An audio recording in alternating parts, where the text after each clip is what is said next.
अस्सलाम वालेकुम स्टूडेंट्स आज की वीडियो में जो टॉपिक हमने डिस्कस करना है वो है पॉलीसेकेराइड्स। पॉलीसेकेराइड्स भी कार्बोहाइड्रेट्स की एक टाइप है। इससे पहले हम कार्बोहाइड्रेट्स के अंदर मोनोसेकेराइड्स पे डिस्कस कर चुके हैं और ओलिगोसेकेराइड्स पे डिस्कस कर चुके हैं। आज की वीडियो में हम पॉलीसेकेराइड्स के कुछ जनरल कैरेक्टर्स देखेंगे, इसी के साथ स्टार्च, ग्लाइकोजन, सेलुलोज और काइटिन के स्ट्रक्चर को भी डिस्कस करेंगे। पॉलीसेकेराइड्स जैसा कि नाम से ज़ाहिर है, इनके अंदर बहुत सारे मोनोसेकेराइड्स मौजूद होते हैं। पॉली का मतलब होता है मैनी और सेकेराइड्स शुगर के यूनिट्स के लिए हम यूज़ करते हैं। तो पॉलीसेकेराइड्स वो कार्बोहाइड्रेट्स होते हैं जिनके अंदर बहुत सारे मोनोसेकेराइड्स मौजूद होते हैं। इनको हम डिफाइन करते हैं, polysaccharides are type of carbohydrates that gives more than 10 monosaccharides on hydrolysis. यानी जब इनकी हाइड्रोलाइसिस होती है तो ये 10 से ज़्यादा मोनोसेकेराइड्स देते हैं या 10 से ज़्यादा मोनोसेकेराइड्स बनाते हैं। ठीक है, they yield more than 10 monosaccharides on hydrolysis. अच्छा, अब सबसे पहला character, polysaccharides are large molecules. इन पॉलीसेकेराइड्स को हम मैक्रो मॉलिक्यूल्स भी कहते हैं। मैक्रो मॉलिक्यूल्स लार्ज मॉलिक्यूल्स होते हैं जिनका मॉलिक्यूलर वेट ज़्यादा होता है। इसके बाद दे कंटेन मैनी मोनोसेकेराइड्स, इनकी डेफिनेशन भी हमने देख ली। इसके अलावा इन पॉलीसेकेराइड्स को हम क्लासीफाई करते हैं डिफरेंट तरीक़ों से। एक इनकी क्लासिफिकेशन का तरीका है इनके फंक्शन के हवाले से। अब कुछ पॉलीसेकेराइड्स ऐसे होते हैं जिन्हें हम कहते हैं स्टोरेज पॉलीसेकेराइड्स। वो पॉलीसेकेराइड्स जो फूड को स्टोर करने के लिए इस्तेमाल होते हैं। जैसे कि प्लांट्स के अंदर आपको पता है फूड बनती है ग्लूकोज की फॉर्म में लीव्स के अंदर, और एक्स्ट्रा जो फूड होती है ना, एक्स्ट्रा जो ग्लूकोज होता है वो प्लांट्स के डिफरेंट पार्ट्स में स्टार्च की फॉर्म में स्टोर हो जाता है। और ये स्टार्च क्या है? एक पॉलीसेकेराइड है। तो ये एनर्जी को स्टोर करने में, क्योंकि ग्लूकोज सेलुलर रिस्पिरेशन में यूज़ होता है एनर्जी बनाने के लिए, तो हम ऐसा भी कह सकते हैं पॉलीसेकेराइड्स, कुछ पॉलीसेकेराइड्स एनर्जी को स्टोर करने के लिए भी यूज़ किए जाते हैं। यानी ये जो ग्लूकोज के अंदर बेसिकली प्लांट फोटोसिंथेसिस में ग्लूकोज बनाते हैं ना, इसके अंदर एनर्जी स्टोर होती है। फिर एक्स्ट्रा ग्लूकोज को प्लांट्स स्टार्च की फॉर्म में स्टोर कर लेते हैं, और जब प्लांट्स को एनर्जी की ज़रूरत होती है तो वो स्टार्च को दोबारा से ग्लूकोज में कन्वर्ट कर लेते हैं। तो स्टोरेज पॉलीसेकेराइड्स में एक हमने स्टार्च देखा। इसी तरह से हमारे अंदर जब हम फूड खाते हैं उसके अंदर जो ग्लूकोज मौजूद होता है वो हमारे ब्लड के अंदर चला जाता है, और ब्लड से वो ग्लूकोज सेल्स के पास जाता है। अब जो एक्स्ट्रा ग्लूकोज होता है ना हमारे ब्लड के अंदर, वो लिवर के अंदर स्टोर हो जाता है ग्लाइकोजन की फॉर्म में। और ग्लाइकोजन भी किसके अंदर आता है? ग्लाइकोजन भी स्टोरेज पॉलीसेकेराइड्स के अंदर आता है। इसके बाद ज़रूरत पड़ने पर इस ग्लाइकोजन को दोबारा से ग्लूकोज के अंदर कन्वर्ट कर लिया जाता है। इसके बाद कुछ पॉलीसेकेराइड्स ऐसे होते हैं जो कि स्ट्रक्चर बनाते हैं या प्रोटेक्शन का काम करते हैं। अब जैसा कि प्लांट्स की सेल वॉल के अंदर आपने सुना होगा सेलुलोज मौजूद होता है, वो और भी सब्सटेंसेस होती हैं, पेक्टिन हो गया, लिग्निन हो गया, लेकिन हेमीसेलुलोज हो गया, लेकिन जो मेजर कंपोनेंट होता है वो क्या होता है? सेलुलोज। सेलुलोज मौजूद होता है। अब ये जो सेलुलोज होता है ये किसके अंदर आता है? स्ट्रक्चरल पॉलीसेकेराइड्स के अंदर। यानी प्लांट के सेल की सेल वॉल का स्ट्रक्चर बना रहा होता है और प्लांट के सेल्स को प्रोटेक्ट कर रहा होता है। इसी तरह से काइटिन आपने सुना होगा, फंजाई की सेल वॉल के अंदर होता है। और ये जो काइटिन होता है ये इंसेक्ट्स या आर्थ्रोपोड्स, इंसेक्ट्स जिनको हम आर्थ्रोपोड्स भी कहते हैं, उनका जो एक्सोस्केलेटन होता है ना, एक्सोस्केलेटन, उसके अंदर भी आपको ये काइटिन मिलेगा। अब ये तो हो गया एक तरीके से पॉलीसेकेराइड्स की क्लासिफिकेशन। हम पॉलीसेकेराइड्स को दूसरे तरीके से भी क्लासिफाई कर सकते हैं depending upon monosaccharides that are present in polysaccharides. कुछ पॉलीसेकेराइड्स ऐसे होते हैं जिनके अंदर जो मोनोमर्स होते हैं, जिनके अंदर ये जो मोनोसेकेराइड्स मौजूद होते हैं, वो सारे के सारे मोनोसेकेराइड्स एक जैसे होते हैं। उन पॉलीसेकेराइड्स को हम कहते हैं homopolysaccharides that are made up of only one type of monosaccharides, only one type of monomers. और इसकी एग्जांपल भी हम देखते हैं, heteropolysaccharides are those polysaccharides that are made up of more than one type of monosaccharides या more than one type of monomers, उन्हें हम कहते हैं हेट्रोपॉलीसेकेराइड्स। अब होमोपॉलीसेकेराइड्स के अंदर क्या क्या आ जाता है? होमोपॉलीसेकेराइड्स के अंदर आ जाता है स्टार्च, होमोपॉलीसेकेराइड्स के अंदर आ जाता है ग्लाइकोजन, सेलुलोज, काइटिन। ये चारों के चारों जो हमने आज डिस्कस करने हैं वो होमोपॉलीसेकेराइड्स के अंदर आते हैं। इसके अलावा एगर, पैक्टिन, पेप्टाइडोग्लाइकिन ये किसके अंदर आते हैं, हेट्रोपोलिसैकेराइड्स के अंदर आते हैं।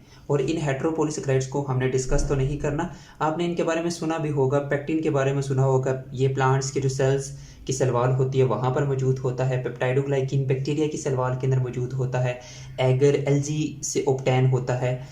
तो इनके बारे में फ्यूचर लेक्चर्स में हम डिस्कस करेंगे, ये वाले हेट्रोपोलिसैकेराइड्स जो हैं। इसके अलावा और भी डिफरेंट पोलिसैकेराइड्स होते हैं, जैसे कि हेमीसेलुलोज, जैसे कि डेक्स्ट्रिन।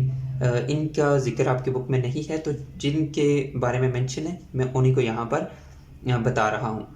इसके बाद यहाँ पर हमने देखा स्ट्रक्चरल पोलिसैकेराइड्स कौन से होते हैं और स्टोरेज पोलिसैकेराइड्स कौन से होते हैं। अच्छा, इसके अलावा ये जो पोलिसैकेराइड्स होते हैं इनका फंक्शन हमने देखा, ये एनर्जी को स्टोर करते हैं, एक फंक्शन तो इनका क्या हो गया, स्टोर एनर्जी। और इसके अलावा स्ट्रक्चर भी प्रोवाइड करते हैं और प्रोटेक्शन भी देते हैं, ये भी हमने देख लिया। तो जो स्ट्रक्चर और प्रोटेक्शन देते हैं उन्हें स्ट्रक्चरल पोलिसैकेराइड्स कहते हैं, और जो एनर्जी को स्टोर करते हैं उन्हें हम कहते हैं स्टोरेज पोलिसैकेराइड्स। इसके अलावा पोलिसैकेराइड का एक और कैरेक्टर ये है कि they are insoluble in water. इनका स्ट्रक्चर अगर हम इन्हें देखें तो दे आर लार्ज मालिक्यूल्स, बहुत ज़्यादा लार्ज मालिक्यूल्स होते हैं, और इसी वजह से ये वाटर के अंदर इनसॉल्युबल होते हैं। और वाटर के अंदर इनसॉल्युबल होने की वजह से ये वाटर का जो ऑस्मोटिक पोटेंशियल होता है उसको चेंज नहीं करते। अगर मैं कहता हूँ इस वाटर के अंदर इन पोलिसैकेराइड्स को डाल दें तो उस वाटर का जो ऑस्मोटिक पोटेंशियल होगा वो चेंज नहीं होगा, मतलब वो उतना ही रहेगा।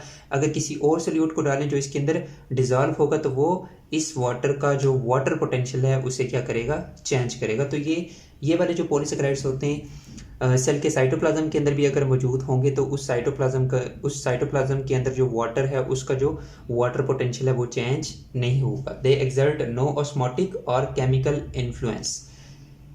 इसके बाद नेक्स्ट है easily converted to simple sugars.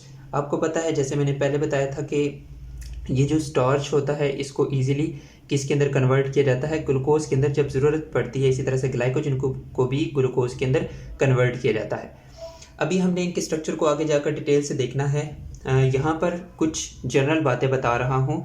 Starch आपको पता है प्लांट्स के अंदर जो फूड स्टोर होती है वो स्टार्च के फॉर्म में होती है।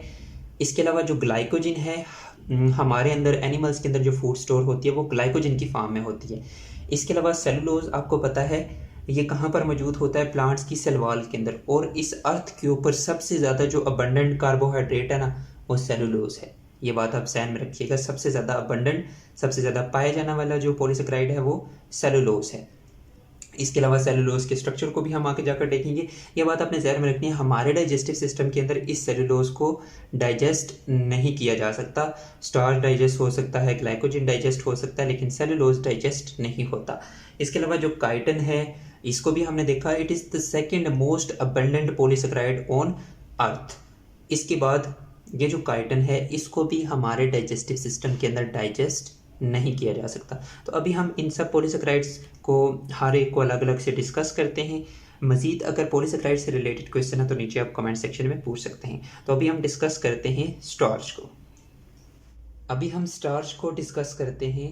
स्टार्च को डिस्कस करने से पहले मैं एक बात बता दूं, वीडियो के पिछले पार्ट के अंदर मैंने जिक्र किया था हेमीसेलुलोज का और डेक्स्ट्रिन का। उसमें जो हेमीसेलुलोज है वो बेसिकली एक हेट्रोपॉलीसेकेराइड है और जो डेक्स्ट्रिन है वो एक होमोपॉलीसेकेराइड है। ठीक है, तो ये एमसीक्यूज़ के हवाले से आप ध्यान में रख लीजिएगा। तो अभी हमने डिस्कस करना है स्टार्च को। स्टार्च की सबसे पहली प्रॉपर्टी ये है कि इट इज़ होमोपॉलीसेकेराइड। होमोपॉलीसेकेराइड आपको पता है वो पॉलीसेकेराइड्स होते हैं जिनके अंदर एक ही जैसे मोनोमर्स मौजूद होते हैं, एक जैसी मोनोसेकेराइड्स मौजूद होती हैं। और आपको पता है स्टार्च के अंदर जो मोनोसेकेराइड्स होती हैं वो होती हैं अल्फ़ा ग्लूकोज।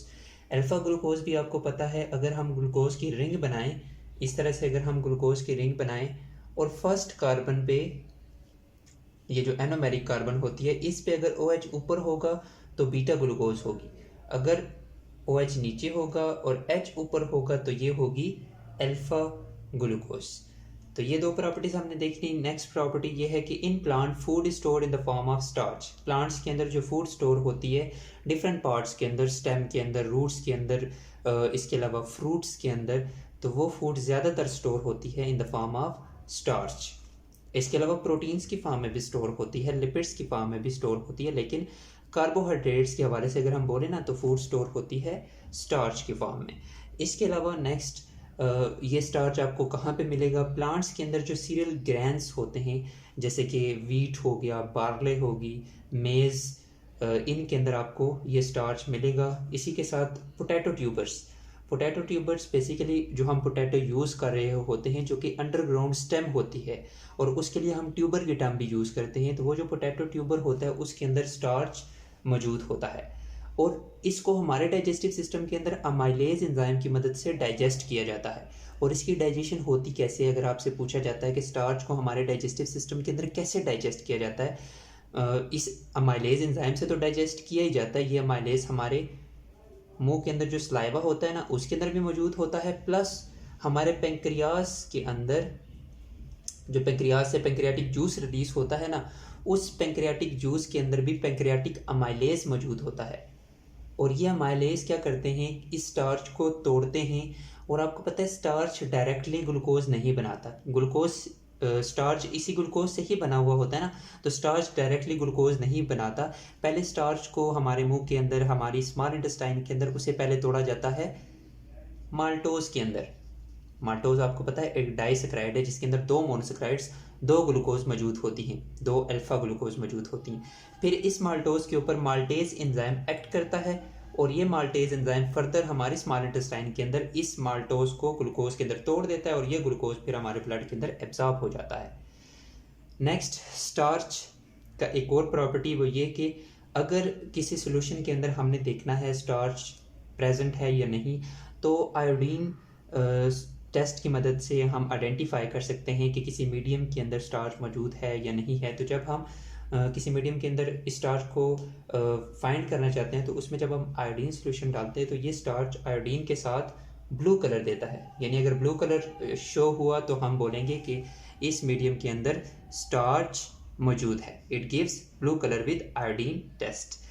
अच्छा, ये जो स्टार्च होते हैं प्लांट्स के अंदर जो मौजूद होते हैं ये दो तरह के हो सकते हैं। Starch can be of two types, इनकी दो टाइप्स होती हैं, अमाइलोज एंड अमाइलोपेक्टिन। इन दोनों में से जो ज़्यादा अबंडेंट है ना वो अमाइलोपेक्टिन है। अमाइलोज इसके मुकाबले में कम अबंडेंट है। अमाइलोज की कुछ प्रॉपर्टी हम देखते हैं, फिर अमाइलोपेक्टिन के साथ इसे कंपेयर करते हैं। अमाइलोज की सबसे प्रॉपर्टी ये है, पहली प्रॉपर्टी ये है कि इट इज़ अनब्रांच्ड। इसका स्ट्रक्चर आपको इस तरह से नज़र आएगा, ये अल्फा ग्लूकोज एक, इसी तरह से ये दूसरी अल्फा ग्लूकोज के साथ कनेक्टेड होती है, इसी के साथ ये अल्फा ग्लूकोज फर्दर आगे कनेक्टेड होती है। मतलब इसमें आपको ब्रांच नज़र नहीं आएगी, इस तरह से स्ट्रेट लीनियर स्ट्रक्चर आपको नज़र आएगा। और जो अमाइलोपेक्टिन होती है, अमाइलोपेक्टिन जो स्टार्च होता है ये ब्रांच्ड होता है, इसमें आपको ब्रांचेस नज़र आएंगी। अब देखें, अब एक अल्फा ग्लूकोज दूसरे अल्फा ग्लूकोज के साथ कनेक्टेड होता है एक लिंकेज के ज़रिए। स्टार्च के अंदर एक अल्फा ग्लूकोज दूसरे अल्फा ग्लूकोज के साथ जिस लिंकेज के ज़रिए कनेक्ट होता है उस लिंकेज को बोला जाता है अल्फा 1,4 ग्लाइकोसिडिक लिंकेज। ये हम स्ट्रक्चर के अंदर देखेंगे भी।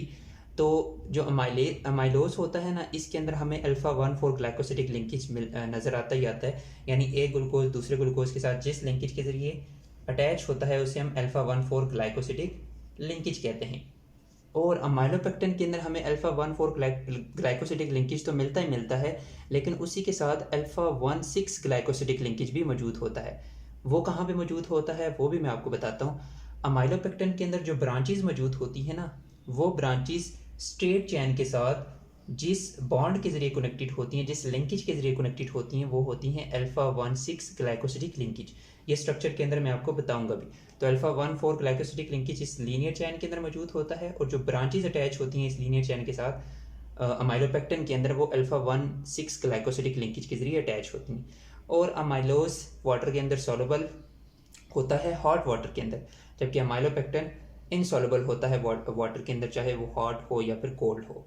अभी हम स्टार्च के स्ट्रक्चर को देखते हैं और अल्फा 1,6 और 1,4 ग्लाइकोसिडिक लिंकेज को भी देखते हैं। अच्छा, आप देखें यहाँ पर ये अल्फा ग्लूकोज है, आपको पता है ये ग्लूकोज की फर्स्ट कार्बन, ये रिंग स्ट्रक्चर में ये फर्स्ट कार्बन, ये सेकंड कार्बन। अब देखें फर्स्ट कार्बन पे हमेशा अल्फा ग्लूकोज है तो H ऊपर होगा और OH नीचे होगा। यहाँ पे मैंने लिंकेज बना दी है, अगर मैं लिंकेज को हटा दूँ तो यहाँ पे OH मौजूद है और यहाँ पे OH मौजूद है। ठीक है, आप देखें ये सेकंड कार्बन पे OH नीचे, थर्ड कार्बन पे OH ऊपर, फोर्थ कार्बन पे उसी तरह से OH नीचे होता है और H ऊपर, और फिफ्थ कार्बन पे CH2OH मौजूद होता है। अब होता क्या है कि एक अल्फ़ा ग्लूकोज दूसरे अल्फ़ा ग्लूकोज के साथ कनेक्ट होता है, तो फिर क्या होता है, यहाँ से ये जो OH है इस अल्फ़ा ग्लूकोज का इस दूसरे अल्फ़ा ग्लूकोज की फोर्थ कार्बन पर मौजूद OH के साथ रिएक्ट करता है और दोनों, और वाटर रिमूव होता है और लिंकेज बन जाता है जिसे हम कहते हैं अल्फ़ा 1,4 ग्लाइकोसिडिक लिंकेज, यानी इस अल्फ़ा ग्लूकोज की फर्स्ट कार्बन इस अल्फ़ा ग्लूकोज की फोर्थ कार्बन के साथ लिंक हो जाती है। अब देखिए इसी तरह से 1000 ऑफ अल्फ़ा ग्लूकोजेज मौजूद होते हैं स्टार्च के अंदर। इसी तरह से अब ये जो अल्फ़ा ग्लूकोज है इसकी फर्स्ट कार्बन एक और अल्फ़ा ग्लूकोज की फोर्थ कार्बन के साथ अल्फ़ा 1,4 ग्लाइकोसिडिक लिंकेज के जरिए कनेक्ट होती है। अब इसके बाद ये जो अल्फ़ा ग्लूकोज है इसकी ये जो फर्स्ट कार्बन है ये एक और अल्फ़ा ग्लूकोज के फोर्थ कार्बन के साथ अल्फ़ा 1,4 ग्लाइकोसिडिक लिंकेज के जरिए कनेक्ट होती है। इसी तरह से यहाँ पे भी मैंने डॉटेड लाइंस बना दी। इसका मतलब ये है कि इस अल्फ़ा ग्लूकोज की ये जो फोर्थ कार्बन है ये कनेक्ट होती है किसी और अल्फ़ा ग्लूकोज की, एक और अल्फ़ा ग्लूकोज की फर्स्ट कार्बन के साथ। तो इस तरह से अल्फ़ा 1,4 ग्लाइकोसिडिक लिंकेज मौजूद होता है स्टार्च की लीनियर चेन के अंदर। और ये लीनियर भी वैसे इस तरह से लीनियर होती तो नहीं है, ऐसे स्पाइरल फॉर्म में इस स्टार्च का थोड़ा सा स्ट्रक्चर होता है। और उसी अमाइलोपेक्टिन के अंदर क्या होता है, इस तरह से ब्रांचेज मौजूद होती हैं, ब्रांचेज आपको नज़र आती है। सिंपल अगर बनाऊं तो अमाइलोज आपको इस तरह से नज़र आएगा और जो अमाइलोपेक्टिन होगा ना उसके ऊपर आपको इस तरह से छोटी छोटी ब्रांचेज नज़र आएंगी। अच्छा, अभी हम देखते हैं अमाइलोपेक्टिन के अंदर अल्फ़ा 1,6 ग्लाइकोसिडिक लिंकेज कैसे बनता है, कहाँ पर मौजूद होता है। तो यहाँ पर समझाने के लिए मैंने इस अल्फ़ा ग्लूकोज के ऊपर मैंने एक ब्रांच बनाई है। अब ये ब्रांच कैसे कनेक्ट होती है देखें। अब इस रिंग के ऊपर आपको पता है ये फर्स्ट कार्बन, ये सेकंड, ये थर्ड, ये फोर्थ, ये फिफ्थ, और ये जो ऊपर है ये सिक्स्थ कार्बन है। अब होता ये है कि ये जो सिक्स्थ कार्बन पर मौजूद OH होता है ये किसी और अल्फ़ा ग्लूकोज के साथ, अल्फ़ा ग्लूकोज की चैन के साथ, अल्फ़ा ग्लूकोसिस की चैन के साथ, यहाँ पर समझाने के लिए मैंने यहाँ पर दो ही रिंग्स बनाई हैं। तो ये जो ब्रांच होती है ये बहुत ज़्यादा मतलब 10-15 रिंग्स की हो सकती है, मैंने समझाने के लिए यहाँ पर सिर्फ 2 रिंग्स बनाई। अब होता यह है कि 6 कार्बन पर मौजूद OH एक और अल्फ़ा ग्लूकोज की फर्स्ट कार्बन पर मौजूद OH के साथ रिएक्ट करता है और वाटर रिमूव होता है। जब यहाँ से वाटर रिमूव होता है यानी 2 H और 1 O रिमूव हो जाता है, तो इस अल्फ़ा ग्लूकोज की फर्स्ट कार्बन 6 कार्बन के साथ इस अल्फ़ा ग्लूकोज की 6 कार्बन के साथ लिंक होती है। तो इसे हम कहते हैं अल्फ़ा 1,6 ग्लाइकोसिडिक लिंकेज। तो जहाँ पे आपको ब्रांचेस नज़र आएंगी अमाइलोपेक्टिन के अंदर, तो वो अल्फ़ा 1,6 ग्लाइकोसिडिक लिंकेज के जरिए ही अटैच होती हैं।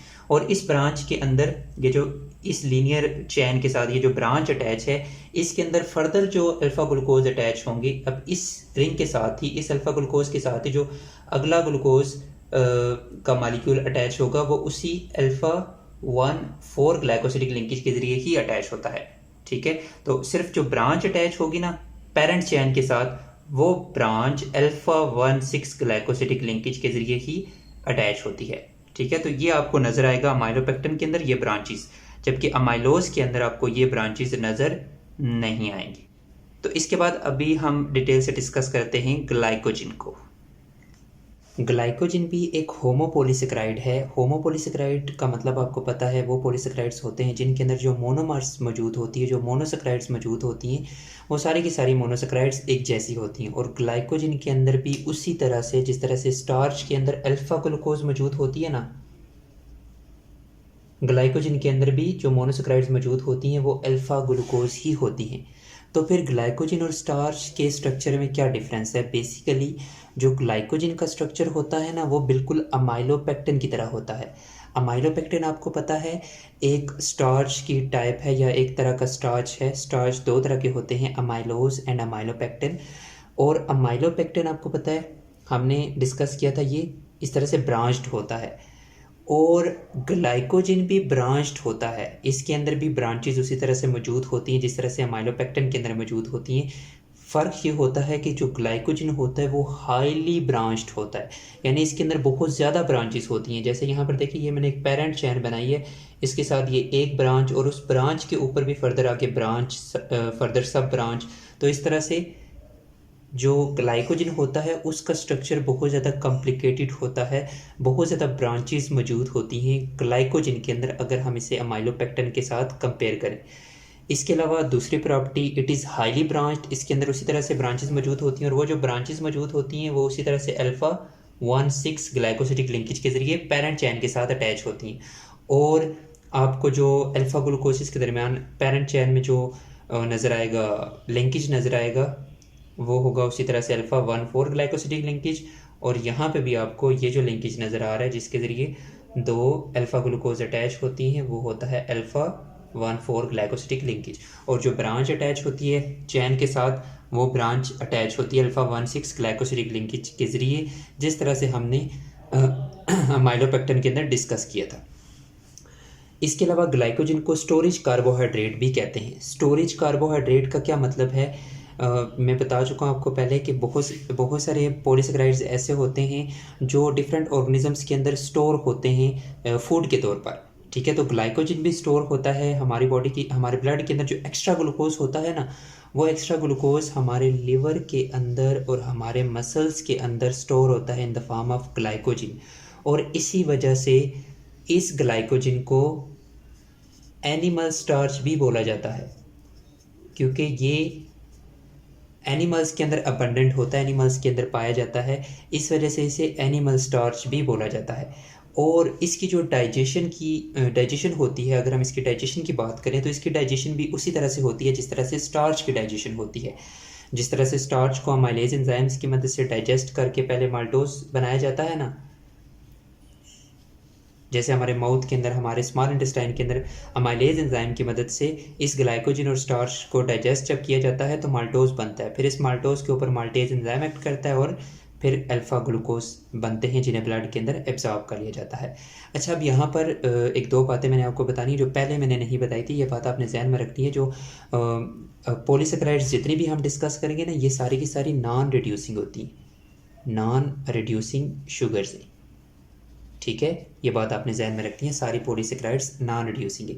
इसके अलावा ग्लाइकोजन आपको फंजाई के अंदर भी मिलता है और इसके इस हाईली ब्रांच स्ट्रक्चर होने की वजह से ये वाटर के अंदर इनसॉल्युबल होता है।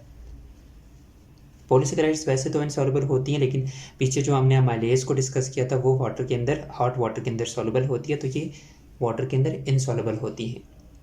इसके अलावा आयोडीन टेस्ट के ज़रिए हम किसी भी सैंपल के अंदर ग्लाइकोजन को डिटेक्ट कर सकते हैं। अगर हमने किसी सैंपल के अंदर ग्लाइकोजन को डिटेक्ट करना है तो आयोडीन सोल्यूशन जब हम ऐड करते हैं तो ये ग्लाइकोजन आयोडीन सोल्यूशन के साथ रेड कलर देता है, यानी अगर उस सैंपल के अंदर रेड कलर शो होगा तो हम बोलेंगे वहाँ पे ग्लाइकोजन मौजूद है। इसके अलावा ये हम देख चुके हैं, इसका स्ट्रक्चर माइलोपेक्टिन से मिलता है। इसके अलावा ये मौजूद होता है हमारे लिवर के अंदर और हमारे मसल सेल्स के अंदर। जो फूड स्टोर होती है वो ग्लाइकोजन की फॉर्म में होती है। तो स्ट्रक्चर भी हमने देख लिया, ये अल्फ़ा ग्लूकोज की रिंग्स हैं, ये अल्फ़ा ग्लूकोज एक दूसरे के साथ अटैच होती हैं अल्फ़ा 1,4 ग्लाइकोसिडिक लिंकेज के ज़रिए, और जो ब्रांचेस अटैच होती हैं वो अल्फ़ा 1,6 ग्लाइकोसिडिक लिंकेज के ज़रिए अटैच होती हैं। और यहाँ पे ये जो H और OH है ये मैंने खुद नहीं बनाया, आप जो पिछला स्ट्रक्चर है उसको भी इसके साथ कंपेयर करके देख लेंगे। तो यहाँ पर ये H और OH उसी तरह से मेंशन होता है, H OH OH H, इस तरह से थर्ड कार्बन पे OH ऊपर होता है, H नीचे। अभी हम डिस्कस करते हैं सेलुलोज को, सेलुलोज के स्ट्रक्चर को देखते हैं। अभी हम सेलुलोज को डिस्कस करते हैं। सेलुलोज भी एक होमोपॉलीसेकेराइड है और इसके अंदर जो मोनोसेकेराइड्स मौजूद होती हैं, जो मोनोमर्स मौजूद होते हैं वो होते हैं बीटा ग्लूकोज। जो हमने इससे पहले दोनों डिस्कस किए हैं, स्टार्च और ग्लाइकोजन, उनके अंदर अल्फ़ा ग्लूकोज मौजूद होते हैं और यहाँ पर बीटा ग्लूकोज मौजूद होते हैं। और ये बीटा ग्लूकोज एक दूसरे के साथ लिंक्ड होते हैं एक लिंकेज के ज़रिए, जिसे हम कहते हैं बीटा 1,4 ग्लाइकोसिडिक लिंकेज। जबकि स्टार्च के अंदर और ग्लाइकोजन के अंदर आपको अल्फ़ा 1,4 ग्लाइकोसिडिक लिंकेज नज़र आ रहा था। सेलुलोज अर्थ के ऊपर मोस्ट अबंडेंट कार्बोहाइड्रेट है, सबसे ज़्यादा पाया जाने वाला कार्बोहाइड्रेट सेलुलोज। इसके अलावा ये आपको मिलेगा प्लांट्स की सेल वॉल के अंदर, प्लांट्स की सेल वॉल के अंदर सेलुलोज मौजूद होता है। उसके साथ हेमी सेलुलोज, लिग्निन, पेक्टिन, ये सारी सब्सटेंसेस होती हैं, लेकिन सेलुलोज हाई अमाउंट में मौजूद होता है। और प्योर सेलुलोज आपको पता है कॉटन और पेपर है प्योर सेलुलोज की एग्जाम्पल। इसके अलावा अगर हम आयोडीन टेस्ट की मदद से सेलुलोज को टेस्ट करें किसी भी सैंपल के अंदर, तो बेसिकली ये बात आपने ध्यान में रखनी है, ये आयोडीन जो टेस्ट होता है या आयोडीन सोल्यूशन होता है उसके साथ सेलुलोज कोई कलर नहीं देता, no colour with iodine test. जबकि जो पीछे हमने डिस्कस किए थे उनमें से जो ग्लाइकोजिन था वो रेड कलर दे रहा था, और उससे पहले जो हमने डिस्कस किया था स्टार्च वो ब्लू कलर दे रहा था आयोडीन टेस्ट के साथ। और ये भी अनब्रांच्ड होते हैं, सेलुलोज भी अनब्रांच्ड होते हैं, और इनका लीनियर स्ट्रक्चर होता है इस तरह से लीनियर। जो पीछे स्टार्च थे वो इस तरह से स्पाइरल फॉर्म में थे, और उनकी कुछ स्टार्च ऐसे भी थे जैसे माइलोपेक्टिन जिनके अंदर ऐसे ब्रांचेस भी मौजूद थे, लेकिन ये ऐसे लीनियर होते हैं। और इनमें क्या होता है कि एक लीनियर जो चैन होती है वो दूसरी लीनियर चैन के साथ हाइड्रोजन बॉन्ड के जरिए कनेक्ट होती है, जुड़ी होती है। यहाँ पर देखिए ये एक लीनियर चैन, ये नीचे वाली लीनियर चैन के साथ हाइड्रोजन बॉन्ड के जरिए, जो मैंने बनाया ना ये हाइड्रोजन बॉन्ड इनके जरिए कनेक्टेड होती है। और एक और चीज़ ये कि इसी वजह से, इसी कम्पैक्ट स्ट्रक्चर की वजह से ये जो सेलुलोज होते हैं ना ये स्ट्रक्चरल कार्बोहाइड्रेट हैं। यानी स्ट्रक्चरल कार्बोहाइड्रेट मतलब प्लांट्स की सेल वॉल के अंदर मौजूद होते हैं, उस सेल वॉल को एक प्रॉपर शेप देते हैं, उसे स्ट्रेंथ देते हैं और प्लांट के सेल्स को प्रोटेक्ट करते हैं। इनके इसी कम्पैक्ट स्ट्रक्चर की वजह से ये वाटर के अंदर भी इनसॉल्युबल होते हैं।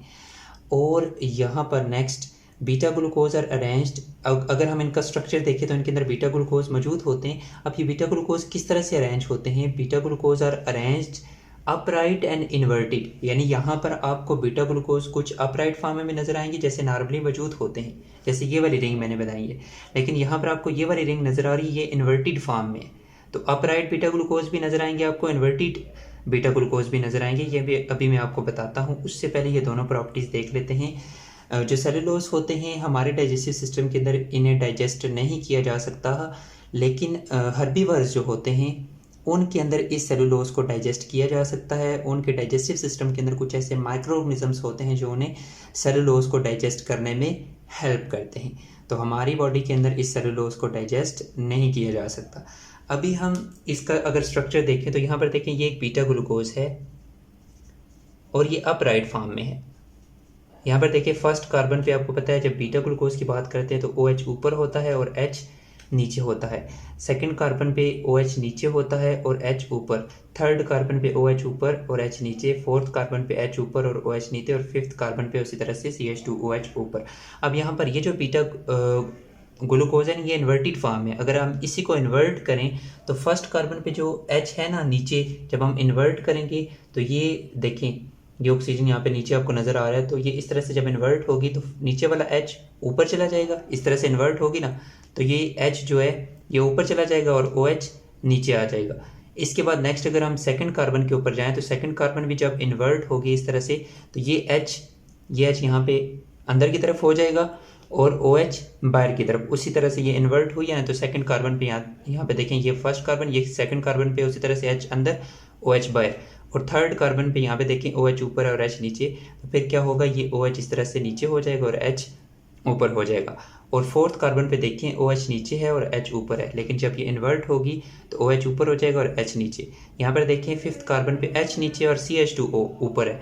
यहाँ पर देखें आप क्या हो जाएगा, H ऊपर हो जाएगा और CH2OH नीचे हो जाएगा। अब देखें अब यहाँ पे OH यहाँ पे इस अल्फा ग्लूकोज की फर्स्ट कार्बन इस अल्फा ग्लूकोज की फोर्थ कार्बन के साथ रिएक्ट करती है। मतलब होता है ये कि इस अल्फा ग्लूकोज की फर्स्ट कार्बन पर मौजूद OH दूसरे अल्फा ग्लूकोज की फोर्थ कार्बन पर मौजूद OH के साथ रिएक्ट करता है और वाटर रिलीज होता है और दोनों के दरमियान एक लिंकेज बनता है जिसे हम कहते हैं अल्फा-1,4 ग्लाइकोसिडिक लिंकेज। और इसी तरह से ये आपको लिंकेज यहाँ पे भी नजर आएगा। यहाँ पे ये फोर्थ कार्बन है और यहाँ पे ये फर्स्ट कार्बन है और यहाँ पे भी ये लिंकेज आपको नजर आएगा अल्फा-1,4 कह रहा हूँ बीटा-1,4 ग्लाइकोसिडिक लिंकेज। ठीक है, क्योंकि ये बीटा ग्लूकोज है ना सारी, तो ये बीटा-1,4 ग्लाइकोसिडिक लिंकेज यहाँ पे भी आपको नजर आएगा बीटा-1,4 ग्लाइकोसिडिक लिंकेज। इस तरह से 100 ऑफ बीटा ग्लूकोज मौजूद होते हैं इस सेलुलोज के अंदर, इस लिंकेज के जरिए अटैच होते हैं वो इस चैन के साथ। तो अभी हम डिस्कस करते हैं काइटन को। काइटन को। काइटन भी एक होमोपॉलीसेकेराइड है। होमोपॉलीसेकेराइड आपको पता है वो पॉलीसेकेराइड्स होती है जिनके अंदर जो मोनोमर्स मौजूद होते हैं वो एक जैसे होते हैं। और काइटन के अंदर कौन सा मोनोमर मौजूद होता है, काइटन के अंदर कौन सी मोनोसेकेराइड्स मौजूद होती हैं? बेसिकली काइटन के अंदर बीटा ग्लूकोज की एक मॉडिफाइड फॉर्म मौजूद होती है जिसे हम कहते हैं एन एसिटाइल ग्लूकोसामाइन। ये एन एसिटाइल ग्लूकोसामाइन मोनोमर्स होते हैं काइटन के। काइटन के अंदर बहुत सारे एन एसिटाइल ग्लूकोसामाइन मौजूद होते हैं। अभी हम देखते हैं कि इस ग्लूकोज से ये एन एसिटाइल ग्लूकोसामाइन कैसे बनता है। ये हम जब स्ट्रक्चर डिस्कस करेंगे तो हम देखेंगे कि इस बीटा ग्लूकोज से कैसे एन एसिटाइल ग्लूकोसामाइन बनता है और फिर ये एन एसिटाइल ग्लूकोसामाइन किस तरह से एक दूसरे के साथ जुड़ते हैं और काइटन बनता है। Chiton is second most abundant carbohydrate, second most abundant polysaccharide after cellulose.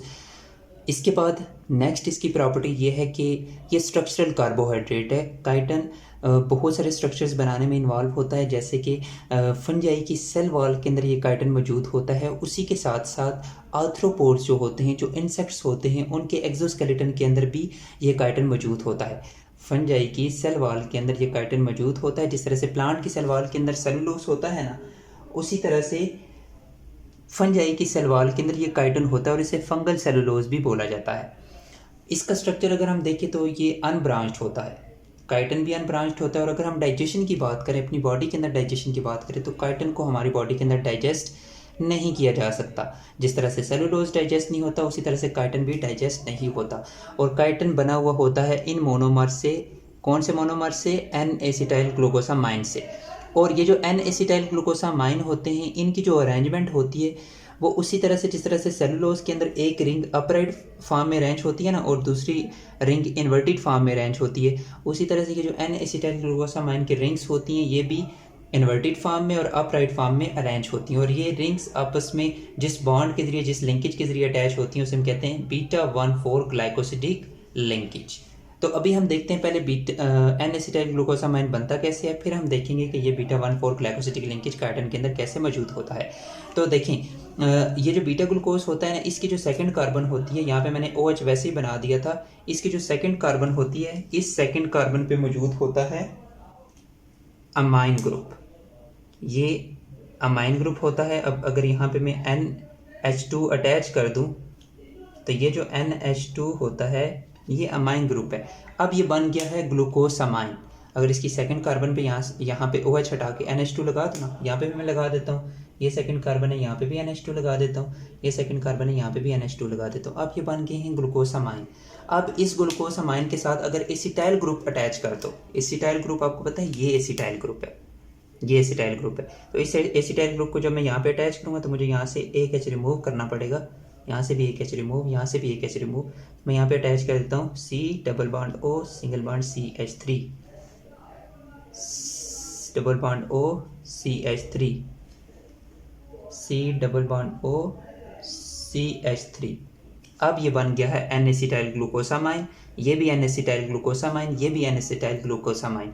अब यहाँ पर देखें, यहाँ पर जो एन एसिटाइल ग्लूकोसामाइन है ना, ये इन्वर्टेड फॉर्म में है, लेकिन यहाँ पर ये जो है ये स्ट्रेट फॉर्म में है। तो यहाँ पर देखें, मैंने लिखा था an acetyl glucosamine are arranged in upright and inverted form alternatively. यानी यहाँ पर देखें इन्वर्टेड फॉर्म फिर अपराइट फॉर्म, इन्वर्टेड फॉर्म फिर अपराइट फॉर्म, इस तरह से इन्वर्टेड फॉर्म और अपराइट फॉर्म अल्टरनेटिवली अरेंज होती हैं काइटन के अंदर। अब इसी तरह से मैं इसके स्ट्रक्चर को थोड़ा सा एक्सप्लेन कर देता हूँ। यहाँ पर देखिए, ये एक एन एसिटाइल ग्लूकोसामाइन है। यहाँ पर देखिए फर्स्ट कार्बन है और यहाँ पे आपको पता है फर्स्ट कार्बन पे OH क्या होगा, ऊपर होगा, क्योंकि ये बीटा ग्लूकोज से मॉडिफाई हुई है। और इसके अलावा यहाँ पर देखें, ये जो सेकंड कार्बन है, सेकंड कार्बन पे यहाँ पे अटैच है ये एन एसिटाइल या फिर अमाइन ग्रुप, और एसिटाइल ग्रुप यहाँ पे अटैच है। और इसके साथ जो थर्ड कार्बन है उसमें OH ऊपर H नीचे, फोर्थ कार्बन पे उसी तरह से H ऊपर और OH नीचे, और फिफ्थ कार्बन पे CH2 OH ऊपर। अब देखिए, अब इसकी जो फर्स्ट कार्बन है ना, वो अगली वाली रिंग के साथ अटैच होती है, और अगली वाली जो रिंग होगी वो इन्वर्टेड फॉर्म में होगी। जब वो इन्वर्टेड फॉर्म में होगी तो आपको पता है इस पे ये जो सारे OH और H की अरेंजमेंट है वो इसकी ऑपोजिट हो जाएगी। अब देखें, यहाँ पर ये जो फर्स्ट कार्बन है, अब इसकी ये वाली फर्स्ट कार्बन है, और इधर फर्स्ट कार्बन पे H नीचे है, लेकिन यहाँ पे फर्स्ट कार्बन पे H ऊपर हो जाएगा। अब यहाँ पे सेकंड कार्बन पे देखें H ऊपर है, और ये जो ग्रुप है ये क्या है, नीचे है, लेकिन यहाँ पे H नीचे हो जाएगा और ये सारा ग्रुप ऊपर हो जाएगा। इसके बाद थर्ड कार्बन पे देखें, OH ऊपर और H नीचे है, यहाँ पे OH नीचे हो जाएगा, एक मिनट, यहाँ पे OH ऊपर है और H नीचे है, तो यहाँ पे हाँ ठीक है, H ऊपर हो जाएगा और OH नीचे हो जाएगा। इसके अलावा जब फोर्थ कार्बन पे आएंगे तो फोर्थ कार्बन के ऊपर यहाँ पर देखें H ऊपर है, लेकिन इस केस में चूंकि इन्वर्ट है तो H नीचे हो जाएगा और OH यहाँ पे ऊपर होगा। फिर वो OH इसकी OH के साथ लिंकेज बनाएगा, वाटर रिमूव होगा, रिएक्ट करेगा। जब इस फर्स्ट कार्बन का OH यहाँ पर फोर्थ कार्बन पर मौजूद OH के साथ रिएक्ट करता है ना, तो वाटर रिमूव होता है और फिर एक लिंकेज जो बनता है उसे कहते हैं β1,4 ग्लाइकोसिडिक लिंकेज। ठीक है, इसी तरह से ये β1,4 ग्लाइकोसिडिक लिंकेज आपको यहाँ पर भी नज़र आएगा। ठीक है, तो ये काइटिन का थोड़ा सा स्ट्रक्चर था। और बाकी अगर आपको कोई क्वेश्चन है इस टॉपिक से रिलेटेड या पीछे जो हमने पॉलीसेकेराइड्स डिस्कस किए तो आप कमेंट सेक्शन में पूछ सकते हैं। शुक्रिया, अल्लाह हाफिज़।